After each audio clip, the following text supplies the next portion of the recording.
Welcome to our channel. Today we how to uninstall HubSpot forms from Webflow step by step clearly. To uninstall HubSpot forms from your Webflow project, start by opening your Webflow dashboard. Navigate to the project where you have integrated the HubSpot forms. Once in your project, select the page that contains the HubSpot form you wish to remove. Click on the element panel on the left side of the screen. Locate the section where the HubSpot form is embedded. Select the form element directly. Press the delete key or right-click and choose the delete option. This will remove the form from your page. Next, access the site settings by clicking on the gear icon in your project dashboard. Navigate to the Custom Code tab within the site settings.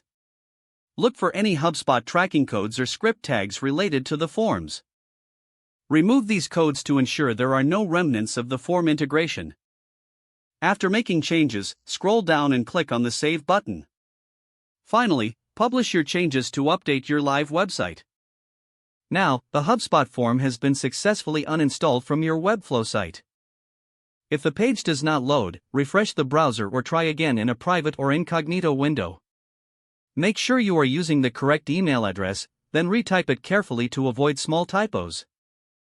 If your password is not accepted, use the reset option and create a new strong password you can remember. Check your spam folder for verification or security emails, then complete any requested confirmation steps. Enable two-factor authentication if available to improve account security and reduce unauthorized access risk.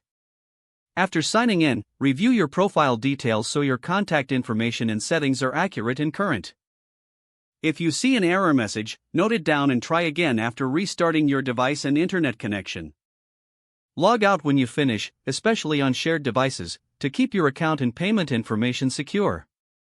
If the page does not load, refresh the browser or try again in a private or incognito window. Make sure you are using the correct email address, then retype it carefully to avoid small typos. If your password is not accepted, use the reset option and create a new strong password you can remember. Check your spam folder for verification or security emails, then complete any requested confirmation steps.